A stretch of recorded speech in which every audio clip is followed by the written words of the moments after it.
take a look over here because, as I said, Anna popped up on this show, I guess called Tangle News. I've never heard of this. It's a seemingly like, I guess, newer show because it only has 25,000 subscribers. Not only that's an impressive amount of subscribers to have, I'm just saying it's not, it seems like it's probably a newer show, only 103 videos. But they were able to score Ana Kasparian, pretty big name, only got 12K views. So sorry guys, it's not exactly, a blockbuster, but either way, still a pretty good get for a smaller channel to have an exclusive interview with Ana Kasparian. And in traditional, Anna form, the thumbnail says, "I refuse to play the outrage game." But then she's going to go on to talk a bunch of shit about people that left the network, like I said, the defectors, and also hype up herself and her, enlightened centrism or whatever you want to call it these days. So this is super funny. There's a lot of good stuff in here, but this is probably the best part of the interview, in my opinion, because she brings up a former TYT contributor and has some, some shit to talk. Yeah. Sitting, I feel like you're speaking kind of this populist left online, but I don't know if that's totally accurate or not. I don't know if that's totally accurate. I think that I've personally gone through some serious changes in my political identity in recent years. I would say it began in 2022, and I'm still continuing to evolve because I realized that a lot of my deeply held political beliefs were flawed, right? I wasn't thinking about things in a more nuanced and, quite honestly, fair way. And so I started speaking against some of the, I guess, extremities on the left that some did not appreciate. And so the audience has been changing as a result of that. I think we definitely have members of the populist left in our audience. That probably makes up the bulk of it.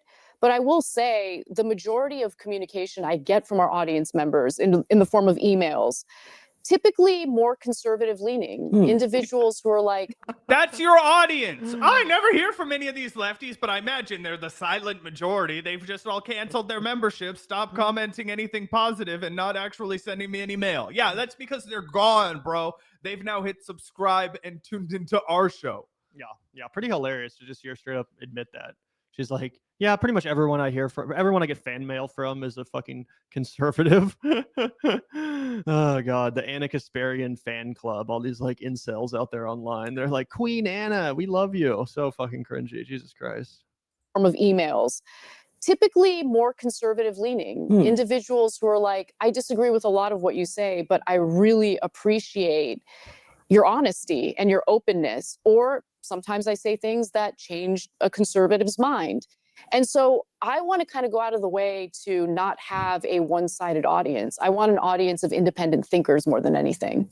Yeah, I mean, it's certainly something that resonates with me a lot. It's been our goal at Tangle, and it's really hard because you find a way to piss everybody off when you don't kind of get in the one camp or the other, and then you lose people collectively. I wanted to ask you about the evolution, though. I mean, you've said on your show and in some media appearances that you feel like you're moving away from strictly being on the left and identifying more as independent or unaligned. When you think about like the core principles that anchor your politics now, what comes to mind for you? Fairness, I would say. Fairness and justice. And we got Superman in the studio right here. The truth, justice, and the American way. I don't know, just some meaningless cliches. What motivates your ideology? Platitudes and cliches, meaningless crap that I read in some fucking book about inspirational quotes or some shit. Like, what the fuck? That's crazy. Yeah, she went to the Cory Booker School of Politics. I really just think that we should all, Matthew McConaughey style. I just think we could love one another again. I think we can do what's right. I think we could build something beautiful. I think we could stand for something, one another, side by side, build something. This is America after all. What can't we do? That's what I believe in. I believe in the stars and straps, baby. Jesus Christ, that's so funny. This is just too easy. When you think about like the core principles that anchor your politics now, what comes to mind for you? Fairness, I would say. Fairness and justice and honesty, right? I've gotten to a point where I can suss out inauthentic BS, and I can't stand it. I want nothing to do with it, and I also don't like. So she's like hyping up her bullshit meter, bullshit detector, or whatever, but it never goes off when you're talking to Marjorie Taylor Greene. Are you serious? This literal politician who just did a convenient rebrand, just to adjust to what's popular right now with the base and in her state, and your bullshit detector didn't go off at all? What about when you were on fucking Glenn Beck's show? Did it go off at all then? Oh, it's only your left-wing former colleagues that are full of shit, but none of these fucking idiot cronies who you now surround yourself. What about Patrick Bet-David? Does his fucking scammer ass, MLM scammer ass, does he ever set your bullshit detector off? What about Lindy Lee?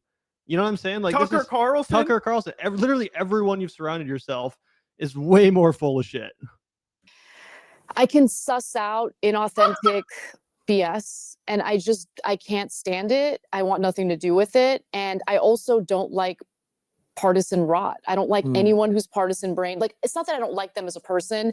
Engaging with them on political issues is just a fruitless effort, because they're that she's caved on every culture war issue, and that she still has some fringe left broader ideas about society. She's like a NIMBY socialist, right? She, like, in an abstract would be totally down with a society like Switzerland, where there's no crime and the streets are really clean and everybody has healthcare, but she's not willing to stand up for minorities. She's not willing to walk by a park that has unhoused people in it. I remember one of the first really nasty and disgusting rants she went on was about, like, how she had to walk through this disgusting park that was filled with unhoused people, and that, it was driving down the property value or whatever she was complaining about, right? And that's where you start to have that divergence, right? Because I think when she initially pictured herself as a socialist or as a progressive leftist, she's thinking Switzerland, and she's not exactly thinking like, oh, hey, I'm going to actually stand by these principles as they're going to impact me individually. It was more of an abstraction.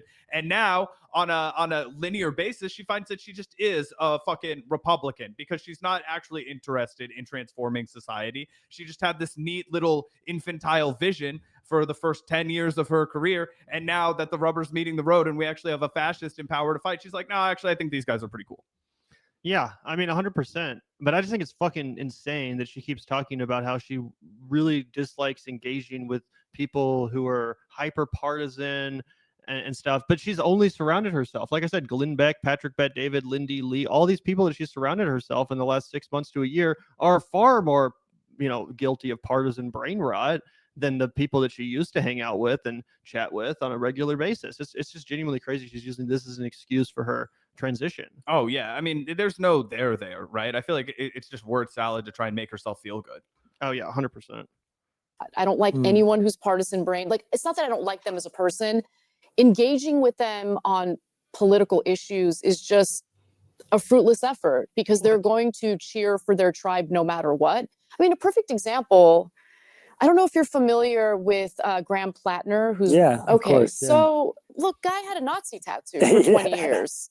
I'm sorry. Like, I'm not going to defend that. I'm not buying cancel culture. Like, okay, even if I take at face value, he accidentally got a Nazi tattoo.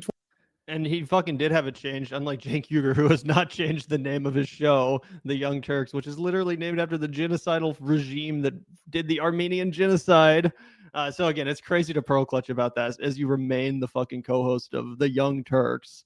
Obviously, it's unfortunate that Graham Plattner had that tattoo, but I mean, he's still clearly the best and most progressive option in the race. And as Cenk pointed out to her face in a debate that we covered, basically none of Graham Plattner's Reddit history suggests that he's anything other than an anti-fascist.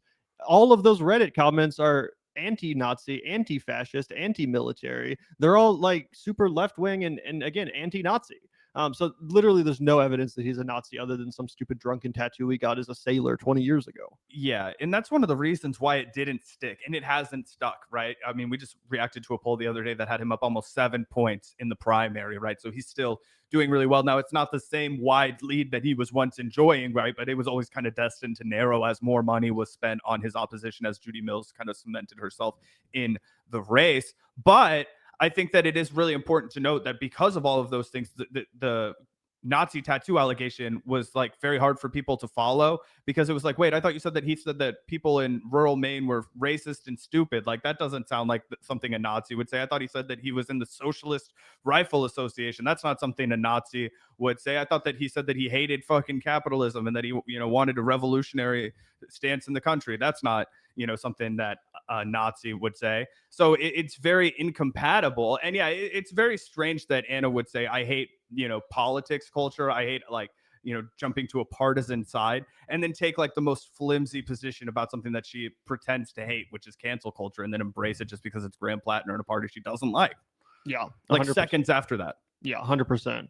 And again, I understand being suspicious of Graham Plattner, but saying that this tattoo thing is like enough of a reason to completely not support him. And then almost in the next breath, as you guys are about to see, give credit to Glenn Beck. So having a tattoo that you got 20 years ago as a Marine is a bad thing, but being a current, modern, present day fascist is okay. And you can just go chat with that person and sing Kumbaya. Like, what the fuck is the standard? 20 years ago. And nobody told him about it for the last 20 years. Well, he found out around 10 years ago there was a Nazi tattoo. But like, if I found out I had a Nazi tattoo accidentally, which would never happen, but let's say that happened. Second, I find out, oh my God, this is a Nazi tattoo, I'm removing it or covering it. What happened when you found out it was like called a the few Young days Turks? ago, once it became a political liability? I'm not going to defend the guy because, at least in terms of what he's saying, he aligns with some of my views on economic issues, right? I think it's important to be honest and not provide cover for your side when they engage in the same type of activity or behavior that you would criticize the other side for doing, Yeah, it's interesting. I mean, I think kind of to that point, one of the things I know you said sort of drove you away or is driving you away sometimes from the Democratic Party, or who we think. I genuinely don't know if this was like a right-wing coded populist guy that had a problematic tattoo. I could see Ana Kasparian actually defending him. I could actually I mean, she constantly defends, like I was just saying with Glenn Beck or Marjorie Taylor Greene, she defends Republicans that have said or done Nazi shit way more recently than 20 years ago. Yeah, absolutely insane. She's just so patently full of shit. Everything that comes out of her mouth seems like a lie at this point. Yeah. Because the liberal base is an intolerance of debate, I think is how you put it, which I like. I mean, I think it's something I see. There's sort of like this loyalty pledge that we see with Trump now on the conservative side. And then on the left, I often feel, an intolerance of debate. I think it's a really good way to put it. I'm wondering like how you define that, and if you can give an example of something you've experienced that you felt like came from the left of you. Sure. I mean, I think one of the prime examples that I personally experienced last year was when I agreed to go on Glenn Beck's show. I don't know why I agreed to do it. It was a pleasant conversation. I mean, I don't agree with much of what he believes, but it's okay. I think the reason why I just started saying yes to everything and showing my willingness to talk with anyone is because I wanted to make a point about how this doesn't, by definition, engaging with someone you disagree with doesn't mean you are now co-signing onto their beliefs. It means that you're, honestly, more than anything, getting to know what they actually believe instead of sitting back and letting others summarize someone's character for you. And I realized.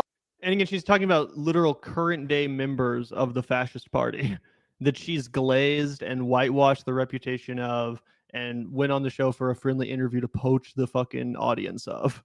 That's how she talks about those people. But it's the left who won't debate. Which is fucking crazy because Sam and Emma have literally challenged her and Cenk to debate multiple times now. Multiple times. They keep doubling down. They say, come debate. We'd love to have a discussion. Cenk and Anna run scared. Same with Francesca. Yeah. But now she's saying that going and talking with Glenn Beck, she didn't even debate Glenn Beck. She didn't even remotely debate Glenn Beck. Not even at all. They maybe disagreed like one time in the course of a hour-long complete softball fucking interview. He was like, we're at the cool kids table now. It's so cringy. Yep. Realized that in many years of my career, I was allowing people who I thought I could trust tell me what I should think about the others, right? The people who believe differently from me. So I'm kind of like in this quest to understand people and what their arguments really are. And I want to go straight to the source as opposed to, just rely on whether it's corporate media, legacy media, anyone else has to say about it.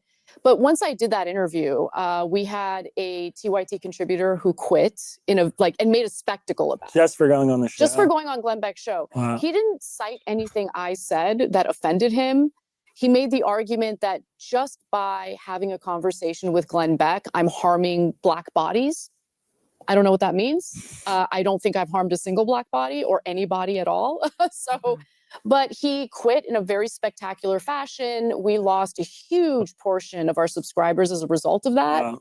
And I was happy to see it because I don't want people like that in the audience. I want independent thinkers who are able to act. I want people like Glenn Beck in the audience. Imagine you go on Glenn Beck's show and someone who's been part of your fucking network and a professional colleague of yours for literally years pushes back publicly. And you're like, fuck you. I care more about Glenn Beck, who I met 10 fucking minutes ago and who is a total worthless piece of fucking shit, a total scum on my shoe. Oh, but I care about that guy more than Mondale, Mayor Mondale Robinson, who she's referring to. Won't even name him by name. But if anyone, forgot, let's relive the spectacle that he created, this spectacular spectacle that he created by deciding to leave the Young Turks over Anna's despicable whitewashing of fucking fascists and racists. So let's relive that and see how hysterical and spectacular it was. Also, right now, I will do no more work. I don't know why. Something just said I will do no more work with TYT though. In its current capacity, I will. Oh wow, bro! No more content. I will be on no more shows. It's over for me. Like something just told me I have to say that, and I need to put it on Twitter. I need to text Jink and Anna. Y'all can't call me for no more shows. I'm done with it. What? Yeah, in real life. Are you serious? I'm serious. Damn, that's 100. I tell people, past couple years I've been taking paychecks from TYT. At this moment, I feel disgusted by that, dog. I don't like where TYT is right now. TYT is starting to act like, and listen, I'm telling people right now, I have not severed my relationship with TYT. I'm being a buck. So what I'm saying right now might just end that relationship. Whoa. Either way, this was clearly, something that meant a lot to Mayor Mondale. He came on our show, right, and talked about how him and his family are constantly under death threats from racists in his community in South Carolina, where he's the mayor of a small town. He actually is affected by a lot of the rhetoric and disgusting racist policies that are pushed by Republicans and people like Glenn Beck.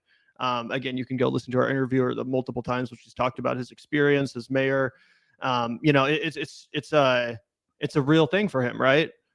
So for Anna to mock that and be like, oh, I can just do whatever I want, engage with whoever I want, whitewash racists like Glenn Beck, and then not have to hear feedback from my colleagues, people that I've surrounded myself with professionally for years at this point. Oh, I don't have to hear any of that. No, I'm being canceled. This guy said Black bodies, so now I get to go sneer at him and make fun of him on the show with some other white guy. Like, this is fucking disgusting. Yeah, it is. It's extremely low. It's gross. It's not, unfortunately, unexpected from Ana Kasparian, but you're right that as she tries to have this sort of like holier than thou, like I'm open to everything. It's like you really weren't open to, Mayor Mondale's POV. You weren't interested in hearing about his experience. And Gavin was. We had him on our show. And when I heard about it, it fucking rocked me, man. Because why? Because his experience was so different than mine. And we do a silly show, right? We're the gutter guard. We're the ambulance chasers. We're Silly and Billy, right? Like, we don't take ourselves too seriously. But there's a moment when you're covering something serious and real and the tone changes. And it's like, whoa, we need to lock the fuck in, because what he's telling us about is realer than, oh yeah, it's cool, I became mayor of this town in South Carolina. No, this is where I'm from, and this place is still fucking completely upended by racism. All of the things that you thought about, you know about the South, right? Well, check back in, because it's not changed, right? It's still, sundown towns here. It's still, you could be disappeared, you could be harmed, anything could happen to you. I'm a generation removed from real segregation, the kind of stuff that you only read books about. And if you can't for 1 second be like, holy shit, I fucked up when I did this because I was trying to be edgy and I was trying to trigger people by going out and doing this softball interview with Glenn Beck, where we could be all buddy, and I could be like, this fucking white supremacist geezer, like occasionally he says some interesting stuff, like I'll try and level with him. And then you hear from somebody who's currently on the ground trying to battle these battles, being like, you have crossed an insane line.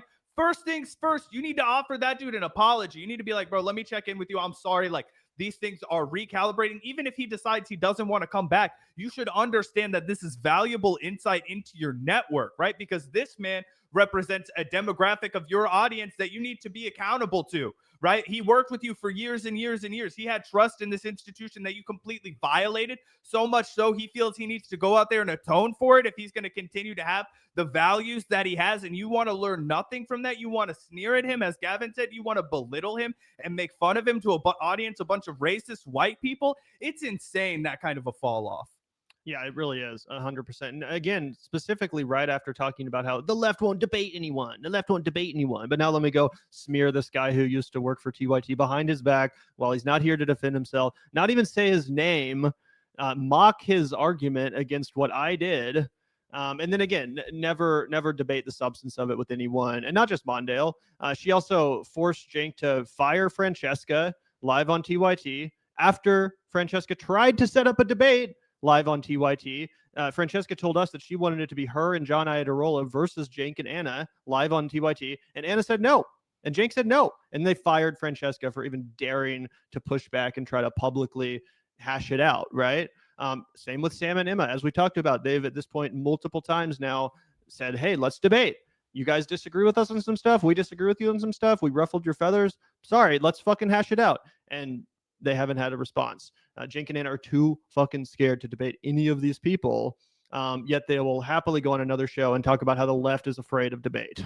The left is afraid of debate. It's so fucking crazy. They haven't debated any of these people, specifically Ana. At least Cenk has, he did a little debate with Francesca. He did a little thing with John Iadarola or whatever. But Ana is completely run scared from all of her left-wing critics, each and every one of them. And consistently over and over again, she flees to the nearest right-wing safe space, namely her take, the fucking PBD production, which she now seemingly cares more about than the former home of progressives, the Young Turks. Yeah, I think that's a better home for her. I think it better suits her. But yeah, I mean, at least to Cenk's credit, he can say that he's willing to get into the pit. He is willing to stand up and battle for his beliefs. He routinely goes on Piers Morgan, and will only go on Piers Morgan if she's going to debate about Israel-Palestine, right? She's happy to go and lock horns with these IDF spokespeople, these fucking Hasbro propagandists, which is admirable, right? Of course, that's a necessary job for her to go out and do, but she has absolutely no willingness to engage with anybody on her left. And while we're on the topic of Mayor Robinson, I think it's also worth noting, and again, we're two white guys, so we try and stay on our side of the street when it comes to these issues. You don't want to be like a woke guy that's sticking his beak in something, but it's also fucking important to raise these issues across the board. Like the way that TYT has treated their black employees over the years, even people who have been with them for years and years and years, as tremendously disposable, okay? And showing no insight and absolutely no introspection about any of the things that were said to them after those relationships deteriorated, right after those people left the network. And I think it's important to bring up what Ben Dixon shared with us. Pastor Ben shared with us about his experience working for TYT as well. It was something that he felt that he needed to share with everyone after what happened to Mayor Robinson. And he came out and he said that when he had an original contract with TYT, that he was contracted to do, I believe, videos on YouTube, right? Or maybe it was videos on Facebook, rather. And then they pay him for this small amount to use his videos on Facebook, right? And then they start posting it everywhere. They start posting it on other platforms. And they're like, wait, Ben's like, what are you doing? We agreed to, in this contract over here, to this amount of money for Facebook videos, right? But if you go and put it on YouTube, you're monetizing that in a way that you have not compensated me for. That's against the law. That's a breach of our contract. And there's all kinds of examples of that. And not just with their employees who were people of color. Obviously, Francesca shared with us that Cenk immediately betrayed a contract that they had agreed to with one another when she first moved to Los Angeles, right? But I do think it's worth pointing out the flippancy and their willingness to terminate relationships with their Black employees that have been at the network for a really long time. I think it's worth examining. Yeah, and Francesca obviously was 100% vindicated too for warning about the concentration camps that Donald Trump would set up, and was also mocked by Cenk when she said that. That's the thing about all the people that have been fired or discommunicated from TYT. They were actually all 100% on point when the Young Turks was totally dropping the ball and paving the way for the fucking quasi dictatorship that we all live in now. Anna was talking about how, oh, Trump's real plan isn't actually Project 2025. You idiots! How could you possibly believe that? Cenk was hanging out with Charlie Kirk, R.I.P. On stage talking about how, see, look, this is a new MAGA, the new Republican Party. They're booing Dick Cheney. Also R.I.P. You know what I'm saying? Like, they were totally fucking manufacturing consent for MAGA, trying to act like it was this new MAGA, this new, better than ever populist MAGA. It was total fucking cringe. And meanwhile, Francesca was like, there's going to be a fucking Holocaust. There's going to be concentration camps. And Mondale was like, yeah, this is about to get really fucking bad. I can't believe you're doing this shit right now. Instead of hearing either of them out, they both were just mocked, fired. In Mondale's case, he left on his own accord, obviously. But total craziness. And again, it's one thing for Anna to just be like, I don't want to debate the left. I'm annoyed by the left because they all criticized me and they're holier than thou. Like, whatever she wants to say, that's fine. You don't have to debate anyone. Obviously, you can say, I don't want to debate these people. But to come out here and say that the left is too afraid to debate, as she did on this stupid Tangled show, like, no, we're not. If anything, give us credit for being too eager to fucking debate you. Every single person that you're talking shit on has like desperately tried to debate you. Everyone's like, hey, let's hash this out. Let's fucking have a conversation. Answer for yourself. We're all trying to debate. Obviously, we don't think we're in the position to set up a debate with Ana Kasparian, but you know who I'm talking about. Francesca. She's welcome Emma. To come on if she'd like. Obviously, yeah. But you know what I'm saying? Like, all these people, like, to act like any of them, again, whatever, maybe you think their ideas are stupid or something, but to say that they're afraid of debate, that's just factually incorrect. That's just a fucking lie. Again, it's okay to disagree with Emma or Francesca or Mondale or fucking John Iadarola or whatever, but to act like they're just all a bunch of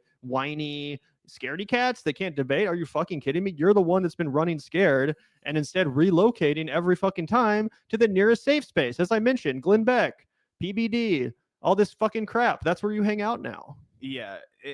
It's pathetic. It's so bad. And again, to your point about Francesca, right? Again, like, you don't want to reduce all of this down to like they're dismissive of people who are minorities. But it is interesting, and let me make this case, right? Because when it comes to the left, right, we're often talking about how it's really, really, really important to have a diverse spectrum of viewpoints, right? You don't want to have just a bunch of people with the same POV. You need diversity so that everybody has a little bit of a different experience. And it seems like TYT is really shearing away their diversity. And every single time they have those diverse voices were 100% correct. We talked about Ben Dixon and Mayor Mondale sharing the POV of Black men and how valuable that would have been in the just completely misguided commentary that's been given about crime, about the way the Trump administration has been interacting with people of color, all of those issues. But Francesca as well drew upon her family lineage. People might not know, but Francesca has Chinese family members. Gavin and I were just watching this movie a few nights ago called Train Dreams,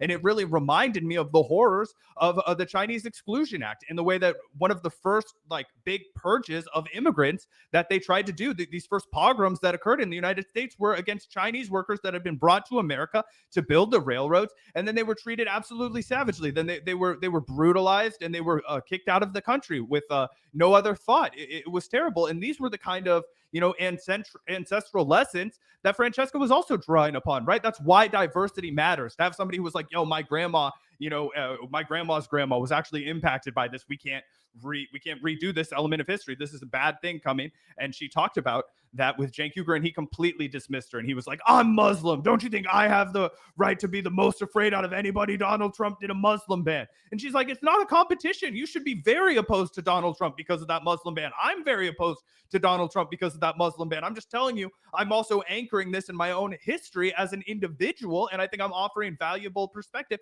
And they were just completely unwilling to engage in that. They just have this very narrow POV, and anybody who is outside of that is an enemy, untrustworthy, And then if they can find somebody who overlaps on the right with that POV, then that's a friend.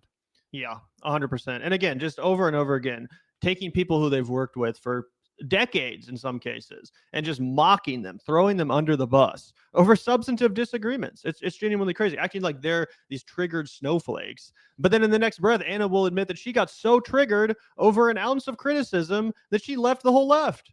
It was just one comment that got mildly criticized from her, a single tweet that ruffled some feathers, and that was enough for her to melt like the biggest snowflake under the fucking sun.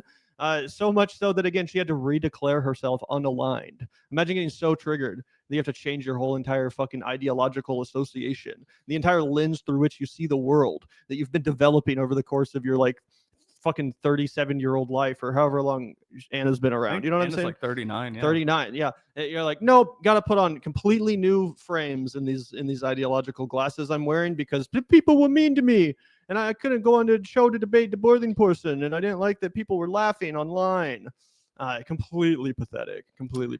But either way, always funny stuff from Ana Kasparian, who, again, just can't let this stuff go. She's really internalized all this shit as like her origin story for like her Joker origin story, you know. At first, there was Mayor Mondale and the black bodies. And can you believe it? He said black bodies. So therefore, I had to leave the left and you know, go hang out with Glenn Beck. It's so fucking pathetic. Yeah, it is absolutely pathetic. Do you have anything more to add about the ever-present downfall and demise of Ana Kasparian and the Young Turks?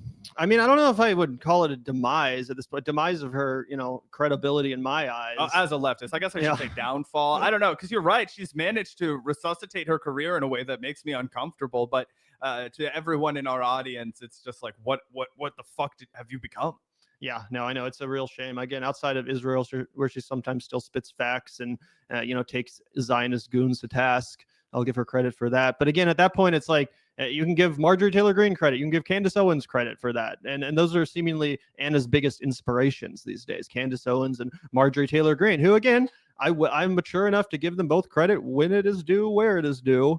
But let's not, you know, kid ourselves. That's who she's modeling herself after, because she increasingly understands that it's actually totally cool to just be a Republican who's against Israel. That's an increasingly popular lane to fill, actually. Again, as proven by people like Candace Owens, Marjorie Taylor Greene, Nick Fuentes, Tucker Carlson. The list goes on. And I really do think she's starting to gear herself more towards that path than the path of the triggered left. No, you're totally right. And that's why one of the instincts and, you know, one of the knee-jerk reactions I had was like, would she even be talking about this so much if it weren't for the fact that she knows it's a great angle for her to get in with these new right-wing commentators? It's a great way for her to establish herself. She had one of her best moments with Jillian Michaels on Her Take, just going to absolute war over this. She also had that great, what's the guy's name? Adam Driver, not Adam Driver. Adam, whatever the fuck his name is from PGG. Kylo Ren himself. Yeah, I know. The Adam Sosnick? Sosnick is his name. Yeah, the tampon guy. Either way, what a prick, douchebag.